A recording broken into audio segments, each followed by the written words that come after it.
अस्सलाम वालेकुम student, welcome to bio with Anila. Class 9 का हम लोग बेसिकली सेकंड चैप्टर डिस्कस कर रहे हैं, सॉल्विंग अ बायोलॉजिकल प्रॉब्लम, जिसमें आप किसी भी प्रॉब्लम के सोल्यूशन तक पहुंचते हो बायोलॉजिकल मेथड को अडॉप्ट करने के बाद। और बायोलॉजिकल मेथड में डिफरेंट स्टेप्स होते हैं जिनको के फॉलो किया जाता है।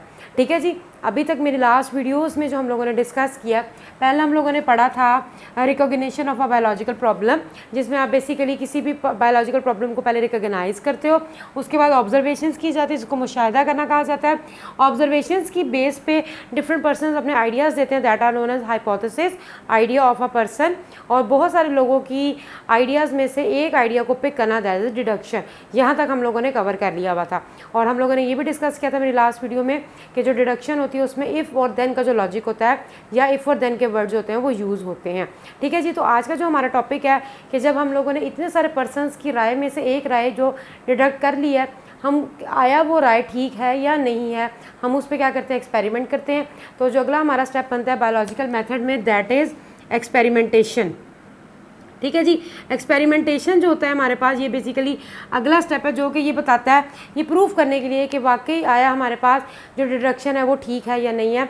लास्ट वीडियो में भी मैंने जब डिस्कस किया था तो हाइपोथेसिस मैंने बताया था कि जब हम लोग डिफरेंट लोगों की राय लेते हैं, जिसमें मैंने आपको ये बताया था कि अगर मैंने सिंपल आप बहुत सारे लोगों से केक बनाने की रेसिपी पूछी है तो जिसकी मुझे सबसे अच्छी लगेगी उसको मैं पिक कर लूँगी, वो डिडक्शन है। अब मैं उस रेसिपी को ट्राई करने वाली हूँ तो ये एक्सपेरिमेंटेशन है। ये मैं आपको एग्जाम्पल इसलिए दे रही हूँ ताकि आप लोगों को समझने में इस टॉपिक को आसानी हो। तो जो आज का हमारा टॉपिक है दैट इज़ एक्सपेरिमेंटेशन। चलें जी, स्टार्ट करते हैं। बिस्मिल्लाहिर्रहमानिर्रहीम। एक्सपेरिमेंटेशन के बारे में हम लोग पढ़ेंगे। एक्सपेरिमेंटेशन जो है हमारे पास बेसिकली क्या होता है, किस एक्सपेरिमेंटेशन का मतलब होता है किसी भी चीज़ पे एक्सपेरिमेंट करना या तजर्बा करना। एक्सपेरिमेंटेशन करने का मकसद बायोलॉजिकल मेथड में ये होता है कि हम लोग चेक कर रहे होते हैं कि आया ये हाइपोथेसिस ठीक है या नहीं है। Why we are doing experimentation? To prove whether the hypothesis is correct or not। सिर्फ हम लोग ये चेक कर रहे होते हैं एक्सपेरिमेंटेशन के नतीजे में कि जो हमारे पास हाइपोथेसिस है वो ठीक है या नहीं है। देखिए, अब मैंने इतने सारे लोगों की जो राय ली, केक बनाने की रेसिपी ली, तो उसमें से जो सबसे अच्छी मैंने पिक करके उस पर मैं एक्सपेरिमेंट करी हूँ कि वाकई ये रेसिपी ठीक है कि नहीं है। अगर तो उसका रिजल्ट ठीक आ जाता है, पॉजिटिव आ जाता है, तो इसका मतलब है कि ये हाइपोथेसिस बिल्कुल ठीक था। और अगर हमारे पास हाइपोथेसिस का रिजल्ट या एक्सपेरिमेंटेशन का रिजल्ट ठीक नहीं आता तो उसको रिजेक्ट कर दिया जाता है कि ये हाइपोथेसिस ही गलत है। एक्सपेरिमेंटेशन के नतीजे में हम ये चेक करते हैं whether the hypothesis is correct or not। तो हमारे पास अगर तो रिजल्ट एक्सपेरिमेंट का पॉजिटिव आ जाए तो इसका मतलब है कि ये हाइपोथेसिस जो है वो प्रूव हो गया या ठीक है। मगर अगर उसका रिजल्ट नेगेटिव आ जाए तो उसी वक्त ही हाइपोथेसिस जो है वो रिजेक्ट कर दी जाती है। अगर मेरा केक जो है वो सही नहीं बना तो इसका मतलब है मैं उस पर्सन की राय को दोबारा नहीं कंसिडर करूँगी कि जी नहीं, इसकी रेसिपी सही नहीं है। और अगर सही आ गई है तो मैं उस रेसिपी को फॉलो करके मज़ीद और रेसिपियाँ बना सकती हूँ। बताने का ये मकसद है कि एक जो गुड हाइपोथेसिस होता है वो हमारे पास फ्यूचर की प्रेडिक्शन भी करता है। आपकी बुक में भी मेंशन है कि जो एक हमारे पास जो अच्छा हाइपोथेसिस होता है वो हमारे पास फर्दर जो होता है वो क्या करता है, फ्यूचर की प्रेडिक्शन भी करता है। फ्यूचर प्रेडिक्शन का मतलब होता है कि आप उसकी बेस पे उस पर्सन के आइडिया की बेस पे और मज़ीद आइडियाज़ पेश कर सकते हो। जैसे मैंने सिंपल प्लेन केक की रेसिपी पूछी है तो आप उस प्लेन केक में चॉकलेट डाल के चॉकलेट केक बना सकते हो, पाइनएप्पल डाल दोगे तो वो पाइनएप्पल केक बन जाएगा। तो इस तरीके से बच्चों, एक्सपेरिमेंटेशन बायोलॉजिकल मेथड का बहुत इंपॉर्टेंट स्टेप है जिसमें हम लोग ये प्रूफ करते हैं कि आया वो हाइपोथेसिस ठीक है या नहीं है। हम लोगों ने एक्सपेरिमेंटेशन के जरिए असल में क्या प्रूफ करना होता है, द करेक्टनेस ऑफ हाइपोथेसिस। अगर एक्सपेरिमेंट का रिजल्ट पॉजिटिव आ गया इसका मतलब हाइपोथेसिस ठीक है, और अगर नहीं आया तो हाइपोथेसिस को रिजेक्ट कर दिया जाता है। मगर एक दफ़ा एक्सपेरिमेंट नहीं होता, इसमें रिगरस टेस्टिंग होती है, अगेन एंड अगेन बहुत दफ़ा इसको टेस्ट किया जाता है कि आया। हर दफ़ा टेस्ट करने के बाद रिजल्ट जो है वो सेम आया कि नहीं आया।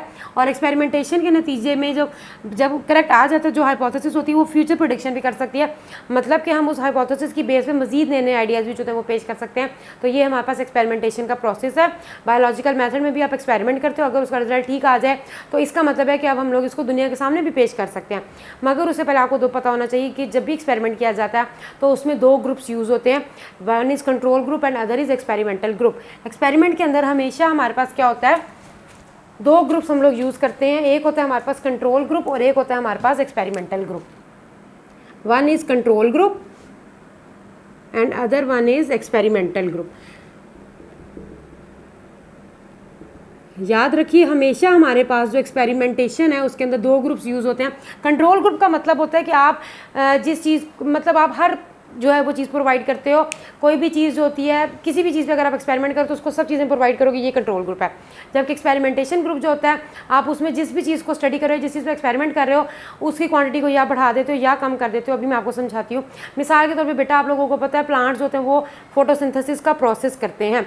फोटोसिंथेसिस के प्रोसेस की हमारे पास क्या इक्वेशन होती है, अगर मैं आपको यहाँ पर ये करने से पहले बताऊँ, फोटोसिंथेसिस में क्या होता है, कार्बन डाइऑक्साइड और वाटर आपस में रिएक्ट करते हैं in the presence of sunlight, plus हमारे पास क्लोरोफिल होता है जो कि ग्रीन कलर का पिगमेंट होता है, इसकी मौजूदगी में हमारे पास ऑक्सीजन बनता है प्लस ग्लूकोज बनता है। ठीक है जी, यही हमारे पास फोटोसिंथेसिस है ना।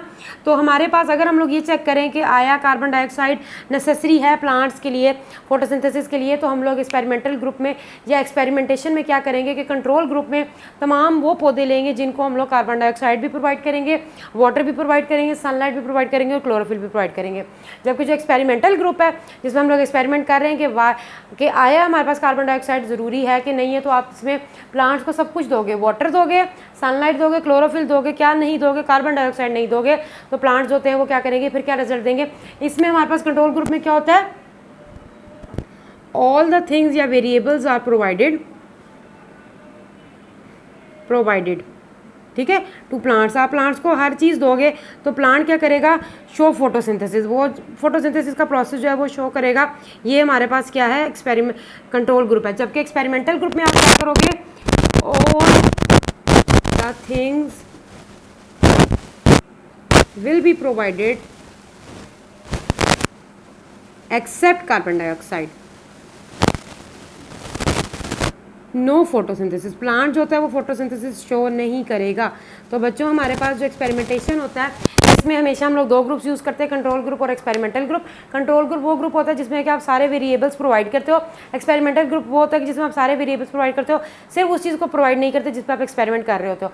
जैसे कि प्लांट्स पर अगर एक इन्होंने बताया कि रिएक्शन हम लोगों ने किया या प्लांट पर टेस्ट किया कि आया कार्बन डाइऑक्साइड जो फोटोसिंथेसिस के प्रोसेस के लिए ज़रूरी है कि नहीं है, तो कंट्रोल ग्रुप में हम लोगों ने तमाम वो पौधे लिए, मिसाल के तौर पर 10 पौधे लिए हैं, उन तमाम पौधों को हम लोगों ने कार्बन डाइऑक्साइड भी प्रोवाइड किया, वाटर भी किया, सनलाइट और क्लोरोफिल भी किया, तो फोटोसिंथेसिस हुई है।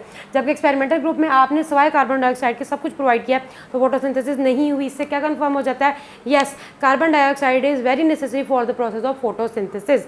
ठीक है जी, तो एक्सपेरिमेंटल ग्रुप में हमेशा दो ग्रुप्स यूज़ होंगे, ये आप लोगों ने याद रखना है, क्योंकि आगे हम लोग मलेरिया का टॉपिक डिस्कस करेंगे तो उसमें भी ये टॉपिक जो वो यूज़ होगा या एक्सपेरिमेंट के बारे में हम पढ़ेंगे।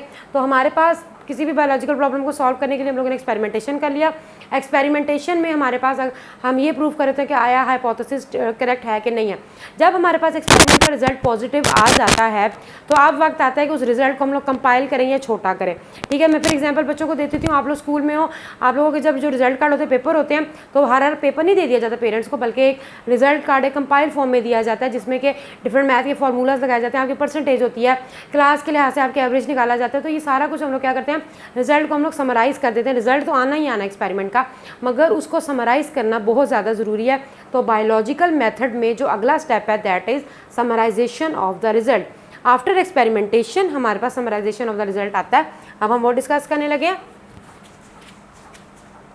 एक्सपेरिमेंटेशन के बाद हमारे पास जब ये प्रूफ हो गया कि रिजल्ट पॉजिटिव आ गया और हाइपोथेसिस जो है वो ठीक साबित हो गई, तो हमारे पास अगला जो स्टेप आता है that is summarization of result. Summarization of the result का मतलब होता है, समराइज़ का पहले हम लोग मतलब जो है वो देखते हैं।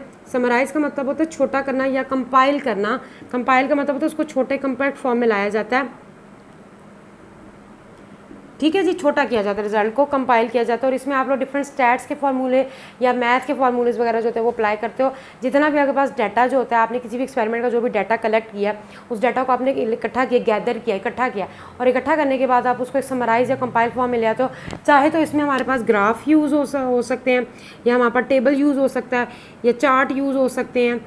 ये सारे के सारे आपने ग्राफ को देखा, आपको क्लियर कट पता चल गया क्या क्या वैल्यूज़ दी गई, टेबल दे दिया गया, टेबल में आपको पता चल जाता है ये वैल्यूज़ पुट की गई हैं, तो ये हमारे पास क्या होता है, रिजल्ट को समराइज़ किया जाता है, छोटा किया जाता है।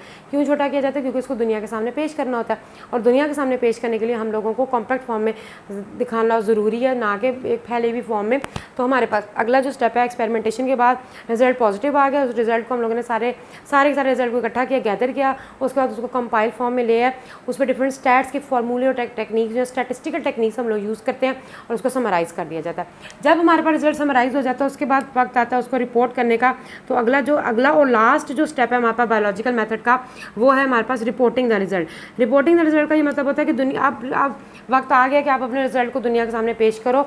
मिसाल फिर वही केक की दे रही हूँ कि अगर आप लोगों ने केक की रेसिपी हर दफ़ा ठीक आई है और डिफरेंट उससे रेसिपीज़ बनी है, तो आप वो दुनिया के सामने पेश करोगे ताकि और लोग भी उससे मुस्तफ़ीद हो सके। बायोब के अंदर अगर आपने किसी प्रॉब्लम का सोल्यूशन निकाला है, तो अगर आप एक टीचर हो या एक डॉक्टर भी हो, तो आप डिफरेंट सेमिनार अटेंड करते हो, डिफरेंट मीटिंग्स में जाते हो।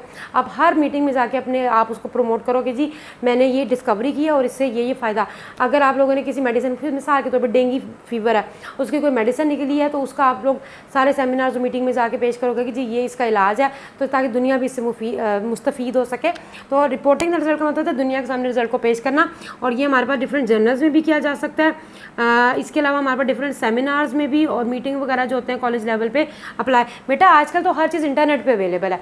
आप कोई भी चीज़, अब आजकल जितने भी आर्टिकल, जर्नल या आर्टिकल्स एक ही चीज़ होती है जिसको आप क्या करते हो, इंटरनेट पर पब्लिश कर देते हो। आपने जो भी नई डिस्कवरी किया, आप उसको जाके इंटरनेट पर डाल दो, जो ही कोई लोग गूगल उस पर सर्च करेंगे तो वो फ़ौरन आप उस तक पहुँच जाएंगे। तो अब आपकी जो डिस्कवरी है वो दुनिया तक बहुत ईजीली रसाई हो गई है। तो हमारे पास क्या होता है कि जब आपने एक्सपेरिमेंट किया, उसका रिजल्ट पॉजिटिव आया, अब आप पेश करना चाहते हो उसको दुनिया के सामने, तो पहले आप उसको करोगे समराइज़। जब आप उसको समराइज़ कर लोगे, फिर उसके बाद आप उसको रिपोर्टिंग करोगे, दुनिया के सामने पेश करोगे। जर्नल में, सेमिनार में, इंटरनेट पे होते हैं, इंटरनेट पे आप डाल दो तो लोग इजीली उसको एक्सेस कर लेंगे। तो इस तरीके से जर्नल्स और आर्टिकल्स और सेमिनार या फिर कॉलेज वगैरह में अगर कोई मीटिंग हो रही है, तो वहाँ पर रिजल्ट को पेश किया जाता है, ताकि ना सिर्फ वो पर्सन खुद बल्कि और जो पर्सन हैं उससे रिलेटेड हैं, वो सारे के सारे उसके इस डिस्कवरी से या इस एक्सपेरिमेंट से जो वो मुस्तफ़ीद हो सके। तो इस तरीके से हम लोग किसी भी बायोलॉजिकल प्रॉब्लम के सोल्यूशन तक जाते हैं। नेक्स्ट वीडियो में हम लोग इंशाल्लाह डिस्कस करेंगे कि मलेरिया जो एक बीमारी थी पुराने वक्तों में जानलेवा, उसको कैसे डायग्नोज करके उसको कैसे एंड तक उसके पहुँचा गया, ट्रीटमेंट तक पहुँचा गया। तो वो हम लोग इंशाल्लाह नेक्स्ट वीडियो में डिस्कस करेंगे। बायोलॉजिकल मेथड के डिफरेंट स्टेप्स हम लोगों ने आज कवर कर लिए हैं। इंशाल्लाह नेक्स्ट वीडियो में आप मलेरिया के बारे में पढ़ोगे। आई होप कि आप लोगों को समझ आ गया होगा आज का टॉपिक। नेक्स्ट वीडियो तक के लिए अल्लाह हाफिज़, दुआ में याद रखिएगा।